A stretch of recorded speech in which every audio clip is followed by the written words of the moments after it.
শীত পড়েছে আর বাটিসাপটা পিঠে কার না খেতে ভালো লাগে। এই শীতের মধ্যে বিভিন্ন রকমের পিঠের মধ্যে বাটিসাপটা পিঠে কিন্তু একটা অন্যরকম পিঠে।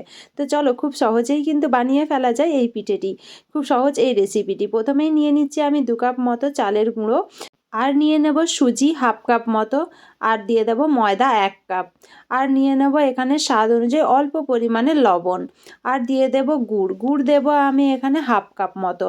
তোমরা যদি চিনি খেতে চাও তাহলে চিনিটাকে গুঁড়ো করে কিন্তু দেবে হাফ কাপ মতো। খুব বেশি মিষ্টি হয়ে গেলে ভালো লাগবে না, আর বেশি মিষ্টি হয়ে গেলে কিন্তু পিঠেটা বানাতেও একটু অসুবিধে হয়। এরপর আমি নর্মাল একটা জল দিয়েই কিন্তু এই ব্যাটারটা তৈরি করব। তোমরা চাইলে কিন্তু দুধ দিয়ে নর্মাল টেম্পারেচারে রেখে দেবে দুধ, সেই দুধটা ব্যবহার করতে পারো, গরম দুধ কিন্তু দেওয়া যাবে না।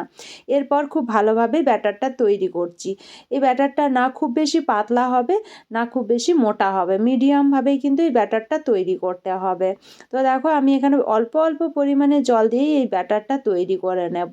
যেই পরিমাণ চালের গুঁড়ো দেওয়া হবে তার 50% কিন্তু ময়দা হবে, আর তার 50% দেওয়া হবে, মানে ময়দা যতটা দেওয়া হচ্ছে তার 50% কিন্তু এখানে সুজি আর মিষ্টিটা অ্যাড করা হবে, মানে চিনি বা গুড়। তো আমি সেই পরিমাণে নিয়েই কিন্তু বানিয়েছি, আর অল্প অল্প জল দিয়ে ব্যাটারটা তৈরি করে নিচ্ছি। ব্যাটারটা খুব ভালোভাবে কিন্তু আমার তৈরি করা হয়ে গেছে, তোমরা দেখেই বুঝতে পারছো। খুব বেশি পাতলাও হবে না আর খুব বেশি মোটাও হবে না। এটা রেখে দেবো আমি 10 মিনিট। 10 মিনিট রেখে দেওয়ার পরে আমি দেখো তাওয়াতে তেল দিয়ে দিলাম, সাদা তেল অল্প একটুখানি দিয়ে দিলাম, তাওয়াতে ভালো করে মাখিয়ে নিয়ে এরপর ব্যাটারটা আমি এখানে দিয়ে দিচ্ছি পরিমাণ মতো, চারিদিকে ছড়িয়ে রুটির মতো একটা গোলাকার শেপ নিয়ে নিচ্ছি। এই ব্যাটারটা অল্প পরিমাণে তাওয়াতে থাকার পর আমি এখানে বানিয়ে নিয়েছিলাম নারকেলের পুর, যেটার মধ্যে আমি তিল, নারকেল আর গুড় দিয়ে বানিয়ে নিয়েছি। পুর তো তোমরা মোটামুটি সবাই বানাতে পারো, সেই জন্য আমি আর পুরের রেসিপিটা শেয়ার করলাম না। তোমরা যদি বাটিসাপটা পিঠের অন্যরকম কোনো ভিডিও দেখতে চাও তাহলে আমায় কমেন্ট করো, আমি বাটিসাপটা পিঠে ক্ষীর দিয়ে কিভাবে বানাই সেটাও তোমাদের সাথে তাহলে শেয়ার করব। তো দেখো এখানে সুন্দর কিন্তু একটা বাটিসাপটা পিঠে হয়ে গেছে।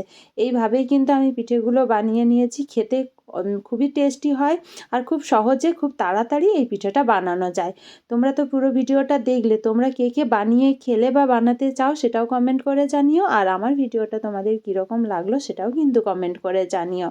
আজকের ভিডিওটা আমি এখানেই এন্ড করছি। সবাই সুস্থ থেকো, ভালো থেকো। রেসিপিটা কীরকম লাগলো সেটা অবশ্যই কমেন্ট করে জানিও। তোমাদের কমেন্ট আমাকে অনেকটা মোটিভেট করে এগিয়ে যাওয়ার জন্য। Bye bye, take care.